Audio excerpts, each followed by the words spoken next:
Trump duket që është vullnet mirë për të arritur paqen në Ukrainë, sepse ka një premtim solem. Vetë nga ana vetë Putini, i duhet apo si duhet kjo paqe? Apo po e fut Trumpin në kurth pas kurthi? Unë mendoj se duke analizuar e duke parë realitetin, po jo vetëm ato çfarë janë thënë e janë premtuar, Trumpi vërtet e ka treguar vullnet mirë për të realizuar një armë pushim dhe për të nënshkruar një marrëveshje paqe mes Rusisë dhe Ukrainës. Rusët mendoj se po e përdorin, ose presidenti Putini po e përdor në, si më themi, gamën e gjerë të marrëdhënieve që nuk kanë ekzistuar ose kanë qenë në nivelet më të ulta të mundshme me presidentin e kaluar të Shteteve të Bashkuara të Amerikës. Ata po e shfrytëzojnë që në këtë gamë të madhe të veprimeve dhe të marrëdhënieve dypalshme duan të rrisin stegën e marrëdhënieve dhe të realizojnë shumë objektivat të tyre njëkohësisht.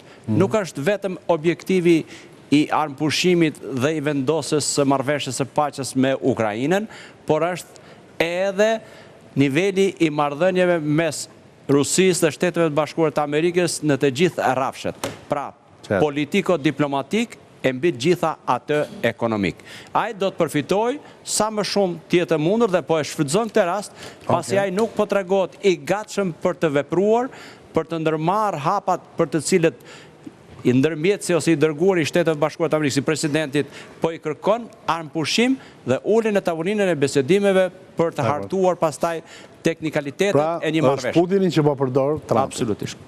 Si do shkojë marrëdhënia ndërmjet Trumpit dhe Putinit? Çfarë thonë analistët rusë?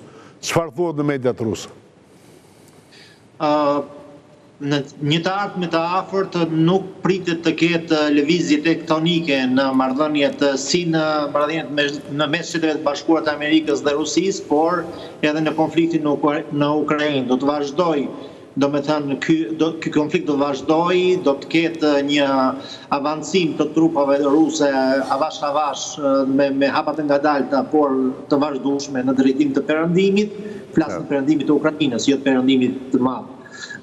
Dhe do me thënë, nga ana tjetër, ndoshta ka sa premisa, ka sa shanse, ka sa të paktën neve jemi të orientuar të gjithë, edhe populli këtu, edhe establishmenti, të gjithë të shpresojnë që të ketë një paqe të afërme brenda këtij viti, rreth vjeshtës së këtij viti.